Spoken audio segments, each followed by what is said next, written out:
You're rolling. Hi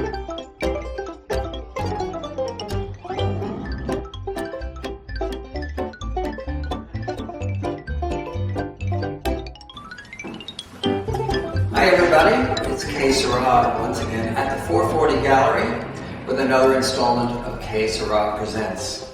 And today we have the extreme pleasure of presenting Mr. Tom Bovo.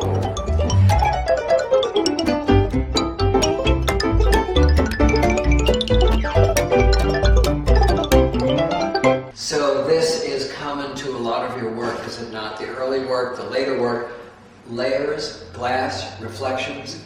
It is something I work a lot with. It has to do with glass as an interesting material because of its numerous properties. There's reflections, there's the transmissive qualities, so you can get reflections of what's behind me in the picture, you can get what's inside the storefront there, and just the way it makes things interact. And even has a surface quality sometimes where the dirt on the glass actually adds a patina to the whole shot.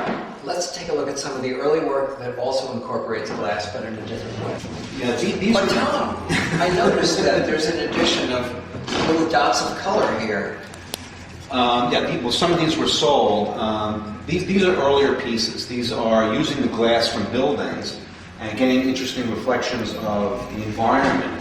And what it does, because the glass on these buildings is never optically flat.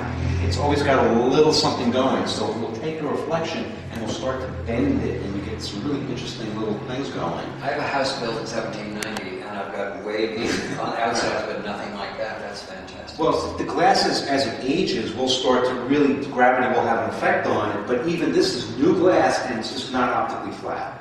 Because glass, as we know, is a liquid. That's right. It's also an opportunity for me to take what I think are not the most attractive buildings and find something, and make something a little more interesting out of them. Do you think New York is characterized by unattractive buildings? Well, it's the new architecture, the new trend is all these very geometric buildings, and they really don't have characters. When you shoot, you're on the street. You have some idea of what you're going to go looking for. Do you happen to find it?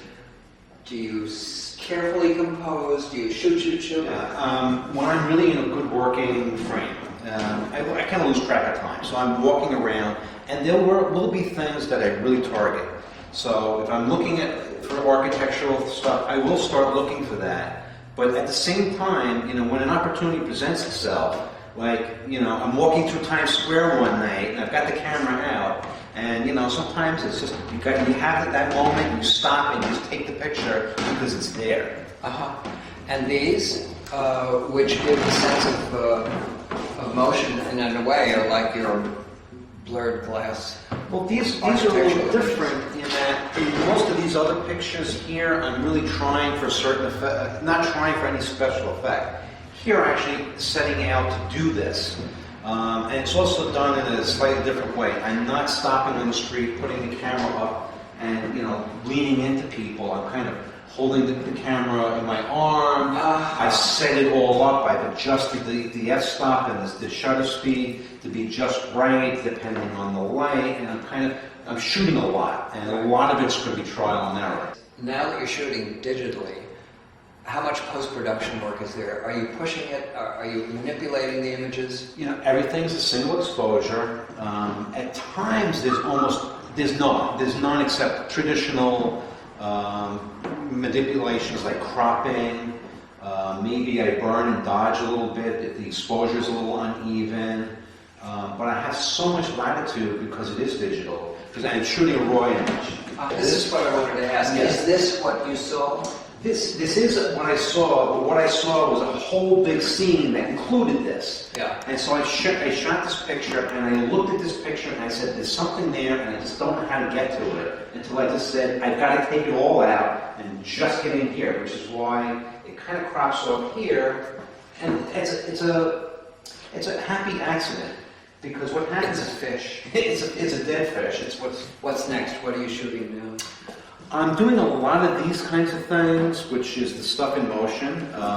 It's kind of going back to my photographic roots a little bit. It's Muybridge, one of my my early favorites and playing off that idea. I'm thinking of going and doing some figure work, which would be a complete departure.